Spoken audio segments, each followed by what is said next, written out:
Happy Homebrew Wednesday, guys. Why don't you go and get us a beer each? Alrighty, eh? No dramas. Anyway, guys, SJPORR challenge is on, so get on the website, sign it up, and you know it's all happening. So, 2015 SJPORR challenge coming up. Wish my beer was. Takes a week to do anything, sir. Thank you.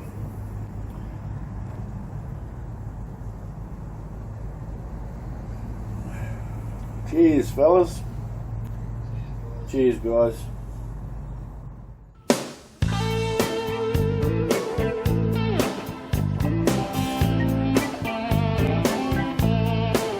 Happy Homebrew Wednesday, guys. Cheers. Very exciting week. I got the email through last night. The SJPORR 2015 Brewers Challenge is now underway. So you go to the website, register. If you haven't already been contacted, go in there, register, sign up, and brew your best beer, as he says. So excited is not the word. Just excited, nervous, all in the same sort of stuff. But excellent. We're very, very excited. I've only been using one keg at a time in my fridge, and I've got the two taps there, and this tap hadn't been used for quite a while, so I thought I'll just have a look inside it, and it was absolutely gross, full of gunk and rubbish, and so I'm going to give it a soak in the sanitizer and give it a clean off with a toothbrush and pipe cleaners and get it all right. Went to the brew shop the other day and bought some more sanitizer and fermenter keg line cleaner. Also bought a siphon gun, an auto siphon, and 100 milligrams of gypsum. And I've got a little bit of honey there left, so I'm going to actually do another mead. That's probably the main reason I got the auto siphon. Probably be a passion fruit mead, or Melomel, I suppose they call them when you add fruit to them. I've done quite a few actually, quite a few, 5 or 6. I wouldn't mind getting the recipe off SJPORR for his Viking's blood and the Passion of the Viking. I've got some other footage I'll quickly show you, just a little bit of footage on when I did some prior meads. I did a strawberry, did a passion fruit, and I did a watermelon one. Yeah, and that's it. Then I've just done couple of plain meads where it's just water and water and honey and yeast, which is not terribly exciting. But I'll show you that. Just have a look at that now.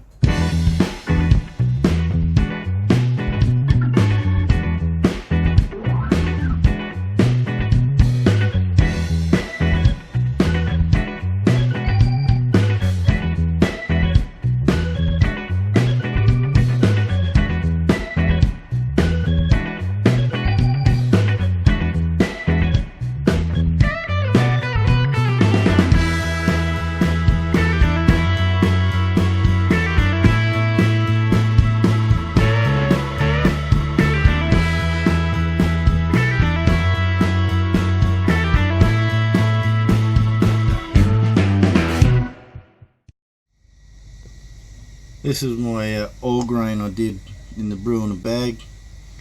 Just trying to get a reading when we're looking at there about 1.022, which is disappointing. So I'll probably have to leave it a little bit longer. I've had it at 19 degrees, temperature controlled fridge. Obviously needs a little bit more. Yeah, just a quick recap on my brew day, or brew night as you call it. Everything went reasonably well. What I'd like to do is, I'd like to buy another brew in a bag, have 2 of those, use one for a HLT, one for a boil kettle, and then get a proper mash tun.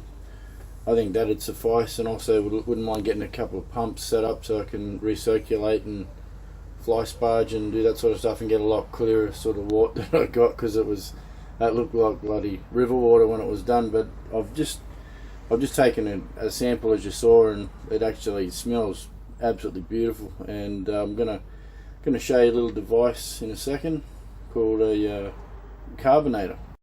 This is a carbonator. It screws on top of any PET bottle, and then you apply 40 pounds of pressure, 40 psi, and shake the hell out of the bottle for about a minute, and then purge the pressure, and that's it. You've got carbonated liquid. It's a lot better to do it when the liquid's cold, The CO2 gets into liquid a lot better when it's at a lower temperature. So just take the lid off, screw it on, and because we don't want to oxidize our beer, I try and squeeze it just enough, might come out a little bit. Just wipe that off there. And you've actually got I've got this already set up here at 40 psi, and as soon as you attach it, of course the bottle will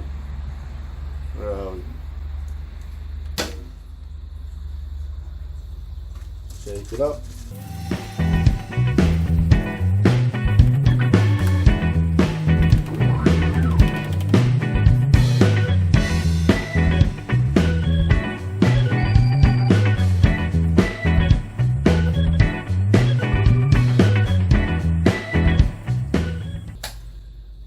Great stuff. So what we do now is we have to purge the pressure. Just grab a rag, and I usually just cover the whole top of it, and just and it still comes out everywhere, but you know, just slowly give it a turn, release the pressure.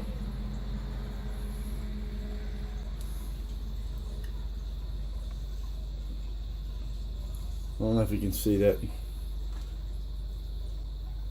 You can see the carbonation in that. It's cranking. This was completely flat beer before, and now it's alive. I'm not going to judge it yet because it still hasn't properly finished fermenting, but yes, I can taste why we all grain brew.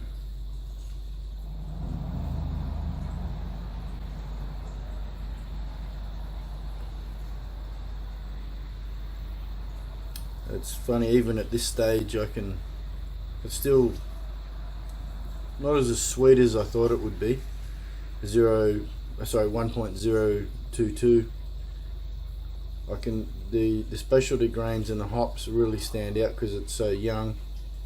Because I did in my boil, as you know, I did the 10 grams of Warrior, 10 at 60 minutes, and then I did the 10 grams of Centennial and Mosaic at 20 minutes to go in the boil, and then at the end I dry hopped all of that, and the hop profile is really standing out, which is probably one thing that it doesn't last very long. I've noticed when you do that, sort of you let age for a couple of months, and those hops sort of just wean away into the distance. But I can taste, definitely taste the Crystal 145,